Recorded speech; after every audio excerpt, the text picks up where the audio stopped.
Ooh, what's going on, guys? It's NNJAsmurf here today, and I'm going to show you one of my top favorite builds of 1.6. It is the Deadeye Historian build.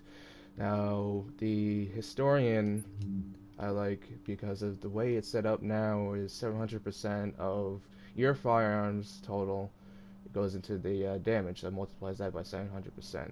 So 9,000 times 7 is, let's do the math, 63k around there.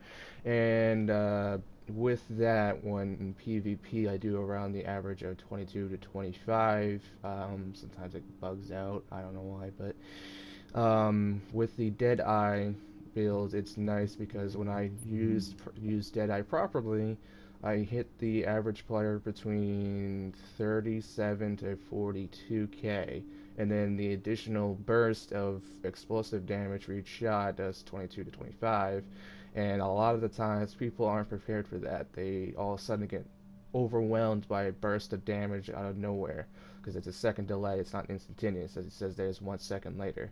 So you hit someone 5 times, and then all of a sudden, bam, bam, bam, bam, bam, and it goes off. It pretty much puts them down in most cases if I get a good enough amount of shots into the players.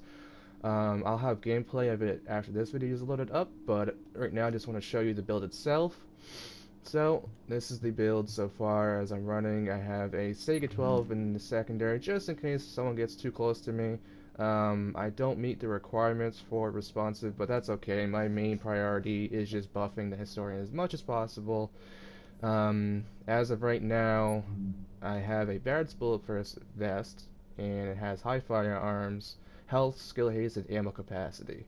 The Barrett's is nice, but I prefer a Reckless. I just need a Reckless chest piece that has health with firearms, and I will switch out the Barrett's for that. My toughness will go down insanely, but again, it's going to be worth it because of that 8% more for damage. I'll do extra damage, and as of right now, I don't see the value of it until I get a firearms one, for me personally. Now, my backpack is specialized. I like to keep my skill power up, so that way, I can use a heal for a good amount, an immune station, or a smart cover, or a what is the talent called? The talent is named mobile cover. I use that with the countermeasures proc to get extra damage and immune to pulses, so I don't get pulsed. It's nice overall. So with the specialized backpack with firearms, health, and ammo capacity, I have a pretty good round skill power. And with Barrett's procting at the time too, that's why it's at 130k, because when there's no skill cooldowns, it increases skill power by 10%. So, as the mask goes, I have a pretty good mask, firearms again with a skill power at 10,000. I believe that is the best roll to have for this, because you don't need crit chance, obviously, because when you're zoomed in on Deadeye, the 4-piece automatically gives you an automatic crit 100%. Alright, so now the gloves. The gloves is a personal preference. You can do whatever, but I would suggest if you're going straight firearms or straight freaking power is what you're looking for. So you want firearms, enemy armor damage, or the extra little bonus because it still does damage to players, even though that mitigation is only at 35% in Last Stand or in whatever it is and outside of the world of Last Stand. It still does a decent amount of damage. It's just extra damage to put out there. I got 16% crit hit damage and 4,400 marks and rifle damage. Now, in Last Stand, all of that is maximized out until the full whatever it could be. So I think 8% is the max on enemy armor damage. Don't quote me on that. Crit hit damage is 17% because I have another pair of Deadeye gloves that does the same. And then marks and rifle damage is 4,681, I think is the change there. But as I said before, it gets maximized out for everything. Even the armor roll would be 1400 across the board. Right now it's 977, but that's in case I want to use on the outside world. Now, knee pads. You definitely want to roll crit hit damage. You want to get your crit hit damage as high as possible. The two main stats you're worrying about in Deadeye is to get the base value high for the damage and the crit hit damage on most pieces. You can do all of them if you so want to and make it a glass cannon. Right now my backpack has health, which helps out in the end, but if I really want to and go full glass cannon, I could switch this backpack to firearms and put crit hit damage on, or I could just find another specialized backpack, which is what I'm hoping for, with firearms and ammo capacity, and just roll crit hit damage on it. That would be nice, so that I have extra crit hit damage. So now as the knee pads I was showing before, it's got crit hit damage, damage to elites, which is okay for ads, disorientate resistance, and bleed resistance. I wish I had burn resistance over the disorientate, but that's okay. It works overall. Now the holster. The holster is personal reference. You could do skill haste, you can do health, you can do whatever, but your main priority with the holster is to get the firearms, and most likely any of the other stats you can just put aside. You don't have to worry too much about them, but I got a good one. I got 937 armor, 1256 health, or 1256 firearms, sorry, 1256 stamina, 1239 electronics, and health at 8,000. I'm probably going to roll that health off, though, for skill host, I believe you can do for. If not, I'll probably just keep it at health. Alright, so let's go over the historian itself. Now, the historian only has 55.3k, where if I put on my SVD, it's 71.2k. Don't get me wrong, the paratrooper does amazing. It has really good talents. Well, besides Unforgiving, I wish I had probably it'd be nice to have something else in there somewhere that would be better. Not competent, because that wouldn't work unless I can get deadly in the second and then competent in the third. That'd be beautiful. But the high base value damage was what I took it for, and just rerolled the third talent, I believe, for deadly, kept prepared, and Unforgiving. Alright, so going back to the historian now, I got the average of 55.3k base damage, prepared, deadly, and history repeats is the talent. As I said before, 700 firearms. 700% firearms is what the extra damage will do when it explodes, which is nice. Now for the attachments, you want to get crit hit damage on everything possible. The max you can get on a scope, I believe, is 19 for the 3 times 0.4 scope. I believe it is 19. At red dot sight you can do 20%, but as of the update you cannot use a red dot sight because of how easy it was to move back and forth with it. It made deadeye just unbelievably ridiculous. You would be able to outwit people so fast. Now the SR suppressor is 19 crit hit damage. The other stats don't matter too much. It would be nice for this weapon to get the accuracy instead of headshot damage because of the way that this weapon works. I'm actually going to see what I can do here. If I can find a loud vent break. Look at that. I could put that on 17%. It would lower my DPS, but in the game it would actually lower. I'm going to do that, actually. Switch that onto that because the way it works, I can have the accuracy and stability, which you definitely need on the historian because you cannot have a actual grip on it.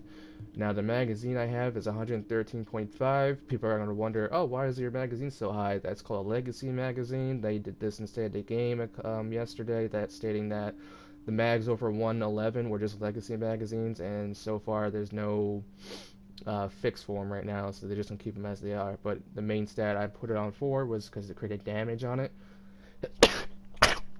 Sorry about that, guys. 1 second. Okay, I'm good. Alright, so now let's go over to the overall stats for the weapon. As I said before, 55k, almost 3, 55 point almost 3.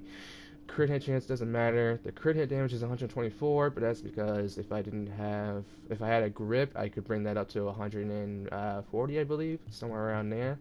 And then so on and so on. You get these abilities added to it, but mainly you just want to focus entirely towards weapon damage and crit hit damage. That is what this build is for. You put as much as you can into this build. Now it's totally up to debate if you, whatever personal preference. If you want a full glass cannon, as I said before, you can go all firearms with a reckless chest piece. It'll bring your toughness down insanely because of the extra 10% you take, but you will be doing an additional crazy amount of DPS. As I said before, the reckless, it would be a nice bonus, but right now I don't have one that fits the bill as I'm looking for. You can also switch off the health on killed like I have on this reckless and go for enemy armor damage just to add another that, or have skill haste, which is a good thing to have too. as much damage as you want on this build. If you're going full glass cannon, I would suggest everything go into crit hit damage and enemy arm damage as much as possible. So your backpack and knee pads crit hit damage. Your chest piece, you could have enemy armor damage as a major, and the mask can have skill power. That's a good thing to have. And then, as I said before, the knee pads is that. The health is, you know, not mandatory. Skill haste would probably be better. I'm probably gonna roll that back on in a second. Now, the mods. I put on firearms mods. You can put on firearms mods with skill haste, or you can put firearms mods with skill power. It's all up for you. It's all up for you. Personal preference, really. I just put in a lot of health. All these were my best firearms mods I had, and everything is in firearms. Even my stats, as you can see, 5 firearms. Even all of them are firearms, just across the board. Everything is firearms. So that is why my firearms is ridiculously high at 9376, but that is just so it works so well with the talent for the historian. Now, as you can see, the enemy armor damage isn't too high at 7.5. That's because I only have that one piece on the gloves, I believe. Yep, and the armor damage, but that actually adds into a little more damage, probably by, I don't know, maybe 200, 300 damage, if that. But hey, every bit helps. So that is my build, guys. This build really does work. It's nice, and Deadeye, everyone's gonna say it's not really that good, but it's actually really good. If you know how to use it as it's intended.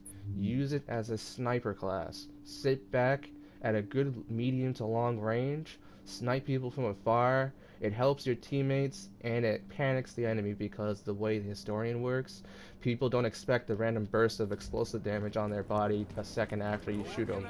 You do some damage, they go like, oh, I can take this, I could take a few more shots, and then boom, boom, boom, automatically they're down on the ground. And believe it or not, it's a really fun to build to play with, and it's a really powerful build. It can take whole teams down if used properly, and the more damage you put out, the better. It's just a damage build for a long range, and it's very good as long as you use it as a sniper. If you're close up, you will get destroyed. It's not made to be close up. Now, sometimes if you are lucky, if the enemy is just standing still in front of you, trying to shoot you down, and you have a quick trigger finger, yes, you can take him down close up, but that's rarely. Not 9 times out of 10, you're losing that battle up close. But at long range, you are winning those battles, because they're going to stand still thinking they're going to take you at long range with an assault rifle. You're going to be able to melt them so fast they won't even realize what's happening. Because not only is the damage huge, around 40k, the actual damage with the explosive is around 22k. That's an additional, you're doing around 50 to 60k per shot. And it's just so sporadic, so chaotic that people don't understand it yet. And I haven't seen people using this build yet, but it is a fun build. Try it out. It is definitely useful in all situations. It's very useful for the team, and solo it's nice too, but I say it's better with the team, because teammates can help you out, distract the enemies while you taking them out from afar. Thank you guys for watching. I will have a video up soon with gameplay of it to show how well it does with solo. I wasn't with the team at the time, but you'll see how well it does. Alright guys, thank you for watching, and see you all soon.